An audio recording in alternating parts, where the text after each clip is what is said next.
नमस्कार सभी को। मेरा नाम निधि सहगल है और मैं सरगम के इस मंच पर आप सबके समक्ष लाइव प्रस्तुति देने के लिए उपस्थित हुई हूँ।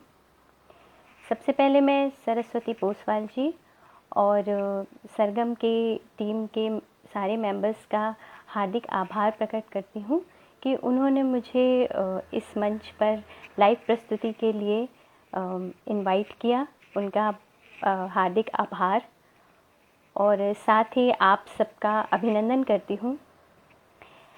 तो काव्य पाठ शुरू करने से पहले मैं सबसे पहले आपको हिंदू नववर्ष की हार्दिक शुभकामनाएं देती हूँ।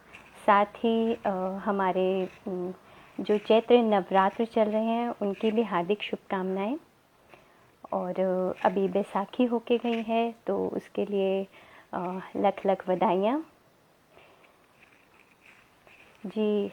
सभी का विनय कुमार साहू जी, सरस्वती पोसवाल जी, पूर्णिमा जी, सभी very good evening to you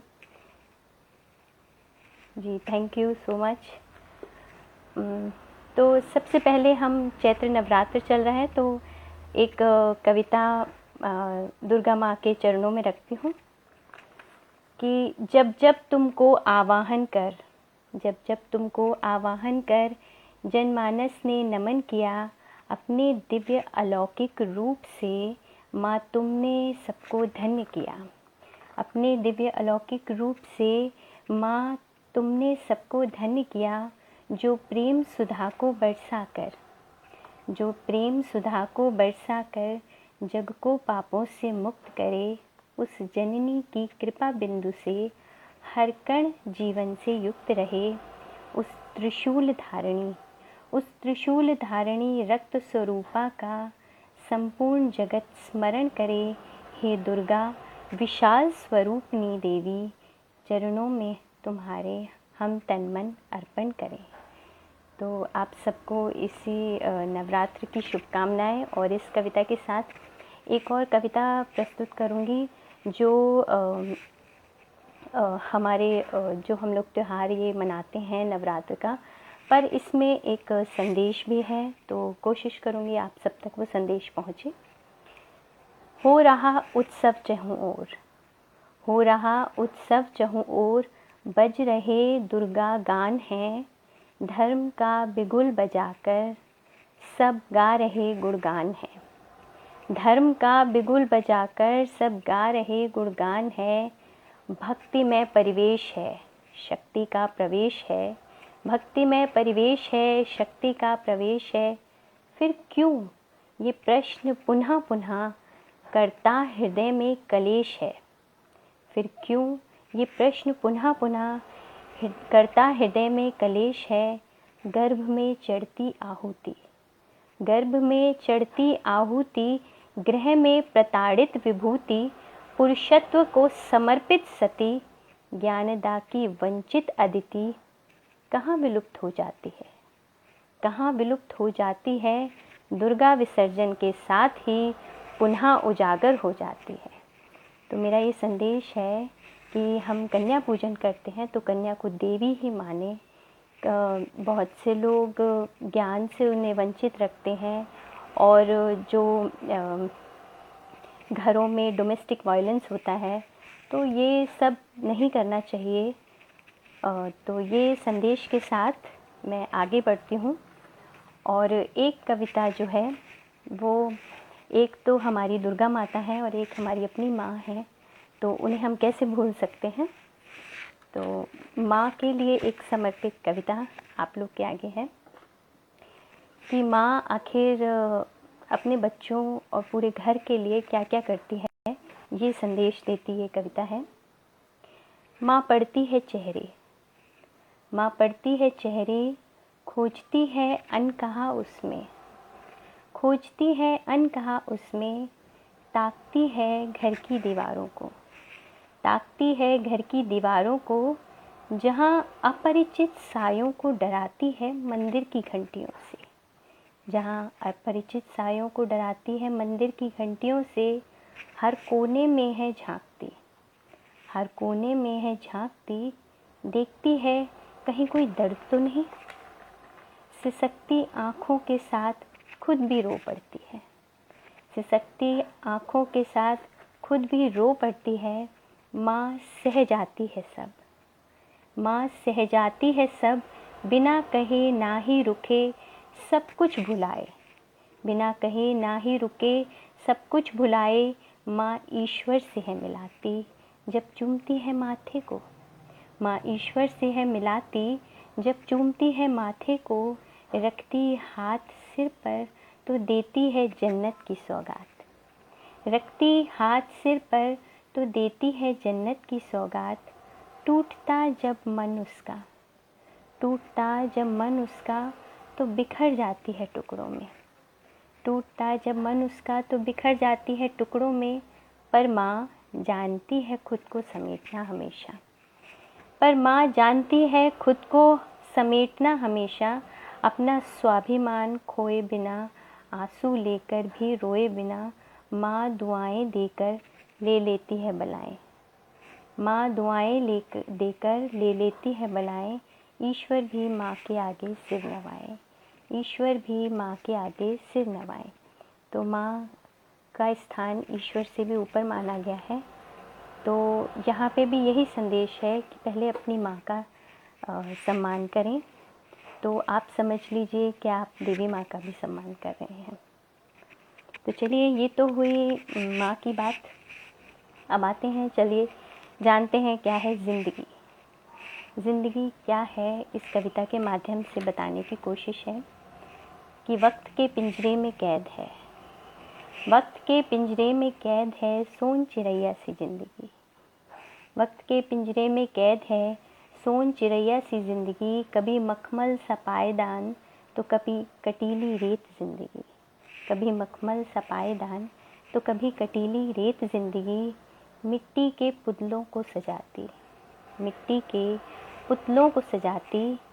सपनों के नव किले सजाती, सपनों के नव किले बनाती। आसमान का चांद ज़िंदगी, आसमान का चांद ज़िंदगी। फिर एक पल में खाक ज़िंदगी। आसमान का चांद ज़िंदगी, फिर एक पल में खाक ज़िंदगी। कभी मखमल सा पायदान तो कभी कटीली रेत ज़िंदगी। कभी मखमल सा पायदान तो कभी कटीली रेत ज़िंदगी। गमों की भरी पोटली के संग, गमों की भरी पोटली के संग। सुख की प्यासी बूंद अंतरंग, सुख की प्यासी बूंद अंतरंग। रात का गहरा इंतज़ार बन, रात का गहरा इंतज़ार बन। सुबह की खिलती धूप ज़िंदगी। कभी मखमल सा पायदान तो कभी कटीली रेत ज़िंदगी। कभी मखमल सा पायदान तो कभी कटीली रेत ज़िंदगी। तो ये थी कि ज़िंदगी क्या है। तो ज़िंदगी को जानने के बाद अब हम एक कविता ले चलते हैं कि बैसाखी होके गई है। तो हमें पता है कि ये किसानों का त्यौहार है और किसान हमारे देश की नींव है। बिना किसानों के हम कुछ भी नहीं हैं।